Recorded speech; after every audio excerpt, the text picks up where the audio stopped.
Hả? Có người yêu chưa? Khỏe. Hả? Cô tao mua à? Cô tao mua lần đầu cũng mua từ thả thả. Chắc chắn mua thế rồi. Mua thế này nhở? Chào các bạn. Hôm nay mình sẽ đến thăm một cái bản thuộc xã Hủy Một, huyện Sông Mã của tỉnh Sơn La. Cái bản này thì nằm cách xa đường quốc lộ khoảng 10 cây số. Theo như các bạn nhìn thấy đây, bên kia thì toàn là rừng già, rừng đặc dụng nhé, rừng đặc dụng của huyện Sông Mã và Sốc Cộp. Thì đây các bạn nhìn thấy xuống dưới này này, toàn bộ khu này là nương rẫy hết bao quanh. Còn bản của họ thì nó nằm ở khu qua cái đồi nhỏ này vào bên trong một tí.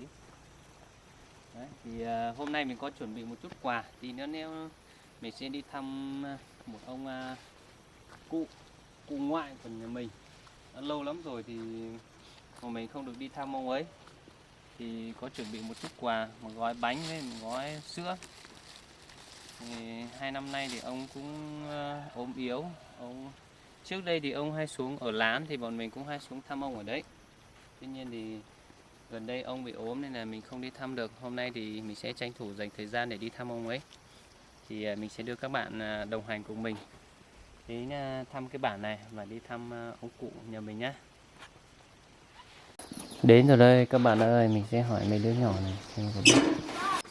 Dạ nó có bắt gì thì sao trẻ thôi đi. Chị sao? Bé đi. Chị dọc cá. Không chị à?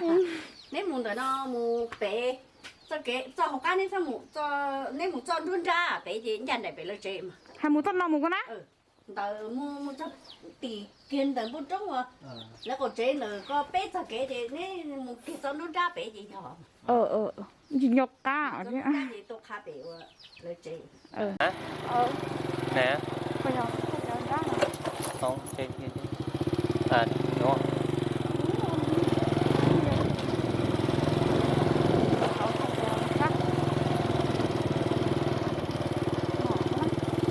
nhớ là cái nhà này thật mà em nhớ không nhầm.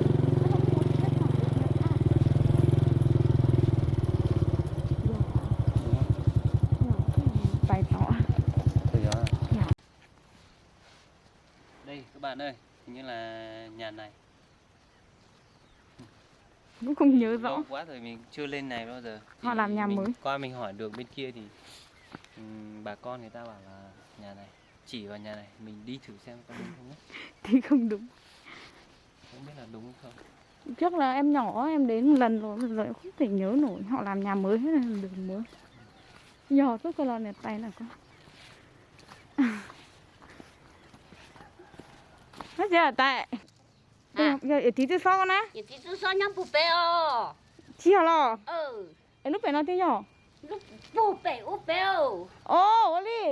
Rồi giờ kìa đi. Đi nhầm đường các bạn ơi. Bà ấy bảo là trên nữa, nên mình tiếp tục lên trên. Trên này thì lạnh nhá các bạn. Đây này các bạn nhìn thấy, mình có chuẩn bị cái bao tay. Cái này đi đường rất là lạnh. Đi.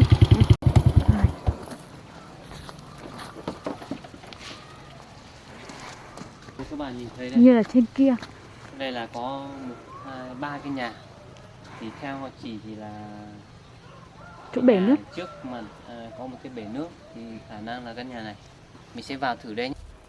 Quay đây các bạn nhìn thấy đây. Khu này toàn là rừng từ ngày xưa nhá. Ở đây họ không phá đi mà những cái cây thổ lộ này. Biết như này là nó khoảng 3-40 năm rồi. Có những cây to như này. Có to. Đây, thế này. Toàn bộ cái khu này là người dân ở. Còn ngoài lề một chút đây các bạn nhìn thấy này là bao quanh là người ta làm nương này, nương ngô này, nương sắn. Đấy, chỗ vàng bao quanh này. Đấy, đây là khu sản xuất của người ta. Còn trong bản thì người ta vẫn sống với những cái này, thì không khí ở đây rất là trong lành và mát nhé. Mát nhỉ, mát lạnh. Lạnh nhé. Mình phải mặc cái áo khoác to và dày như này mới không lạnh. Cái gì thịt nhá chị. Đây có một con bò ở đây thì người ta toàn là nuôi nhốt hết, bởi vì bây giờ không có bãi. Có bãi thì bãi rất là xa, hàng ngày ta phải cắt cỏ cho ăn những con bò như này. Đấy, con bò này to để đổ vào.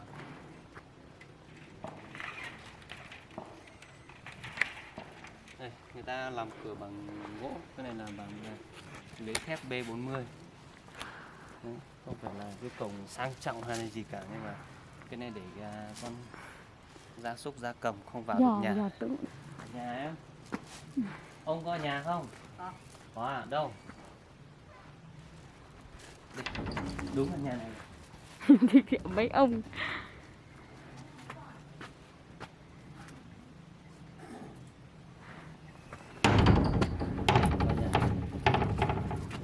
Ủa, chế gì? À, quay. Không nói nhá chế hóa. Chuyện quá cùng nhớ đã luôn. Như chị nhớ là gì rồi? Nhớ đã đấy này. Đây người ta khi nhớ là để lộn. Người ta chế. Bò này Coi. một khắc gọi là Mình bị thể mà. đó thì mình nhỏ tua thế là chỉ muốn chỉ thế. Có bánh thế, có sữa thế có. Cái sữa. Thơ bố ơi. Nhưng mình những đặt chị à. Cái thế chị tớ trả cho thế không là được. Tôi trả con mình gì sao đây mình chỉ bao thế là tàn nhớ là lia này, chỉ nhớ đã thế. Nó để cái nó lớn này để họ lọc bên trên đó để mà để họ tôi trả con tiền thì nó để chỉ bỏ con thế.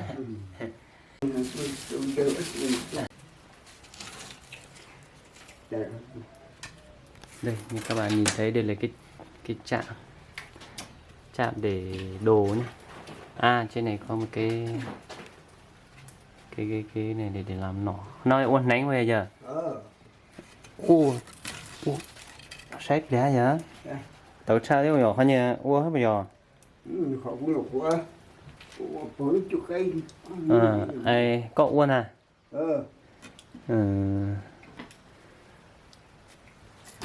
Nó khá chứ sử dụng.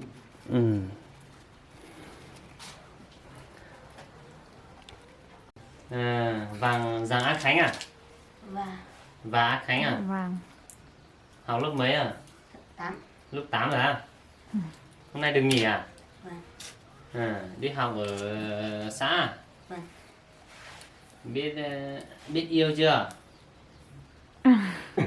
Hả? Chưa. Chưa à? Thế mai lại tiếp tục đi học à? Vâng. Tự đi xe đạp đi à? Hay là bố đưa đi? Anh đưa đi á? Vâng. Anh sinh năm bao nhiêu? Tối quá. Không, buổi tối đây. Đây Sáng các bạn nhìn thấy, đây là những cái đồ nấu nướng. Canh bí. Bí này nhìn này nhưng mà ăn ngọt cực nhé. Khi mình thử một tí. rồi. Đấy. Còn cái này là ngày xưa để dùng để nấu cám cho lợn. Nhưng mà Giờ ít dần. nay chắc là cũng không có nuôi nhiều nữa nên không sử dụng nữa, để trống ở đây thôi. Nhìn nó chỉ dùng bùa bây giờ chứ. Dù cho. À lúc nó chỉ hậu rồi. Không à. Nhìn nó hậu là quá hơn bây giờ. Hậu lúc nào hơn bây giờ. À đây. Nhỏ quá. Đây này, bây giờ vừa nấu xong. Nóng. Đang nóng nó cho lợn. Cái tủ. Mông sống rất là đơn sơ, rất nhiều đồ đạc treo. Nghe chủ chế à. Đây là Ước qua con nó. tức là sẽ nọ hầu đi trà sẽ nhỉ. Cái điện cái gì chứ? Cái điện nữa là gì? Bật điện này bên trong nhà xem nào. Đây như các bạn nhìn thấy, đây là tại vì người nông dân thì tất cả các loại túi này đều có công dụng của nó nhé. Mỗi loại túi để những cái đồ khác nhau. Nên vào trong nhà thăm Nhà ông gọn gàng. tí. Bên trong này gọn gàng. Đây.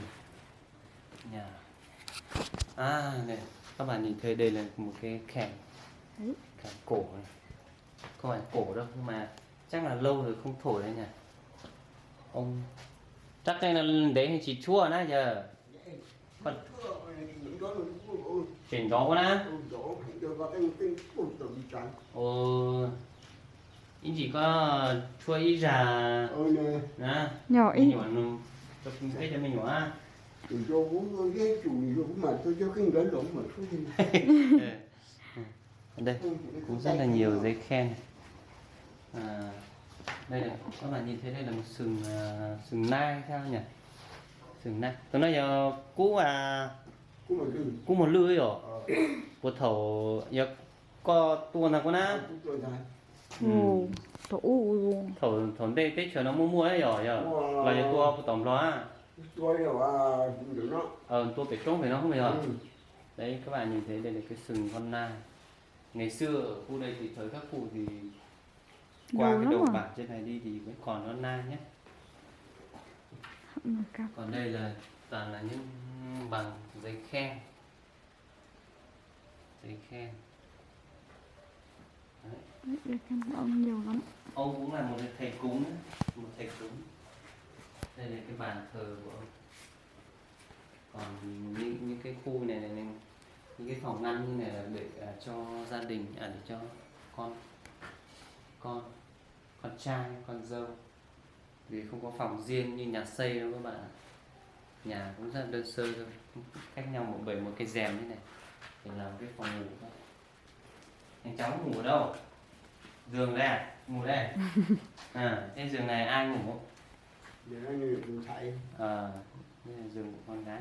Đấy giờ giường Phương ông á. Ông bà thì ngủ đây. Đấy các bạn nhìn đấy, đơn sơ như vậy thôi. Còn đây là cái kèn của ông từ ngày xưa rồi nhá.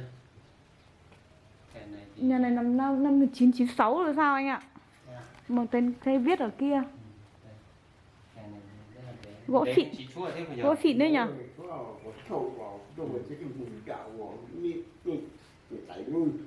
Chín sáu 06, 10 năm, 20 năm rồi đấy, hơn 20 năm rồi.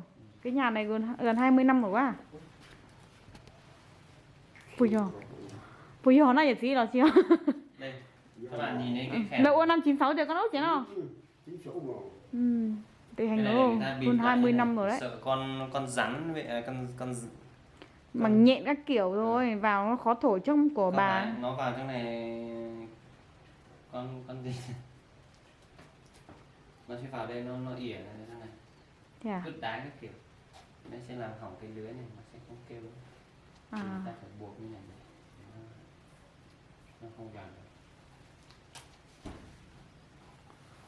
Ta chọn nhìn gỗ còn đẹp nhỉ anh nhỉ? Gỗ xịn sò rồi. Hơn 20 năm rồi mà, thế tôi tính ra. Đúng không? Cái này là cây thổ lộ. 96 năm em đẻ thì em 25 tuổi rồi thì chỉ chẳng là 25 năm. Đây sang bên này đi ông. Để hành. Nhà thì sơ cua. Tôi chỉ cho cáp hút thầu của thì mấy nhỏ của tôi rồi nó nè, tôi cầu nánh lớn nữa. Chạm bát truyền thống. Vì nhà như này căn bản là các bạn nhìn thấy như này cũng sạch sẽ nhá. Dưới nền này như thì thường thì ông ở nhà, ông với các cháu ở nhà thì ông sẽ quét dọn sạch sẽ. Nhiều nhà nhiều bà cô đơn neo đơn thì không có người làm. Đây nhìn thấy đây này, đây là cái hạt đỗ. Đây là cách người đồng bào mình bảo quản nó. Khi mà thu hoạch về thì họ sẽ treo lên trên cái gác này, khô thì họ sẽ buộc lại thành từng bó để vào đây đến sang năm trồng lại để làm giống, đến mùa thì trồng. Đây. Đây là đây là hoa. Cho coi rồi. Còn cái chạm này chắc cũng mấy chục năm rồi đấy các bạn nhìn đây, nhưng mà rất là chắc nhá, cái này nhìn đây, bởi vì đốt lửa dưới này cho nên là không bị mọt miết gì cả.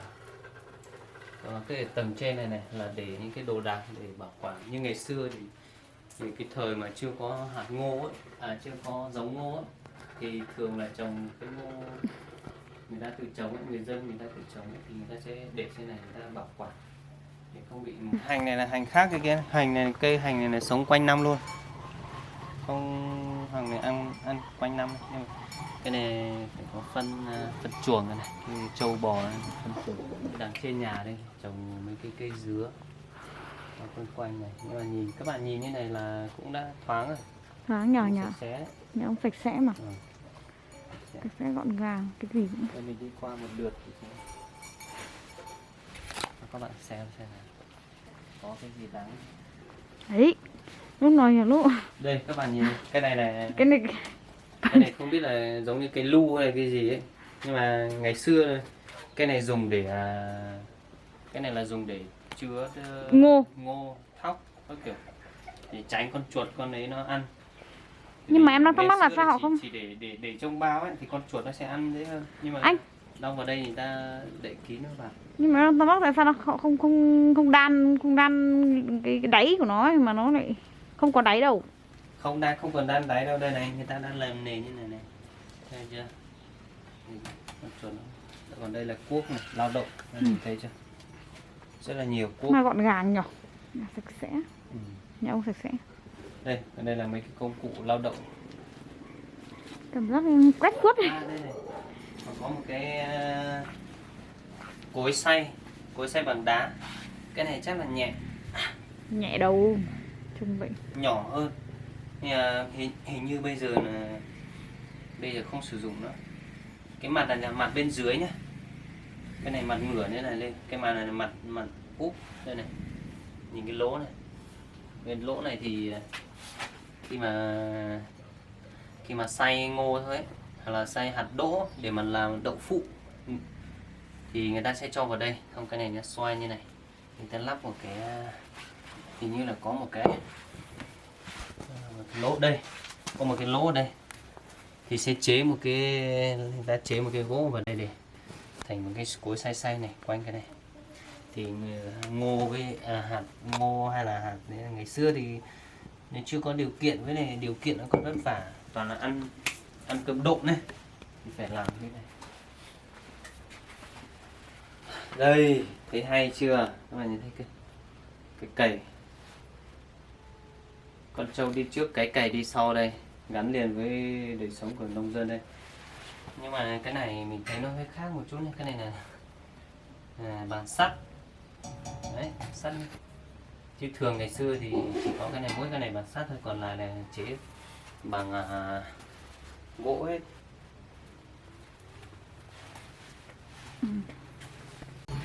Mấy cái hộ quanh quanh này thì cũng toàn là con cháu của ông. Điểm ở đây khá là lý tưởng để ở, nó mát.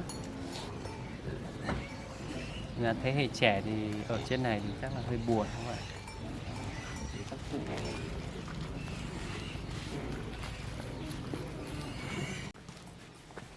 Nó một cỡ cò là cò.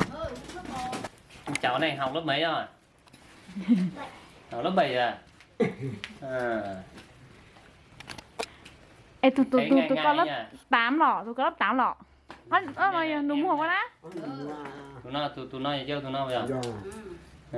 Thấy xấu hổ, biết yêu chưa? Hả? Có người yêu chưa? Hả? Cô tao mua à? Cô tao mua lần đầu cũng mua từ thả. Chắc chắn mua thế rồi. Thế nó rõ, mà miêu những nhà mốt được pươn được là nhiệt tay á. Cái này sới lò này. Nó lỗ nè. À. Nó lỗ nè. Mua ở chồng ngọ. Nhớ có cuốn đi. Đừng chia đấy bảo ấy, đừng chịu đâu nhau thật thon nhảy thế. Món tu mà nó chỉ vô, nhớ nó mà nó nhảy vô tiếc. Nó mà này oxy mà này cứ chín gió thôi. Này chỉ cả món tu, nhưng nhìn tôi mà chỉ cả mà chính. Đó tôi nói biết là để chỉ bón đấy thì nên nhon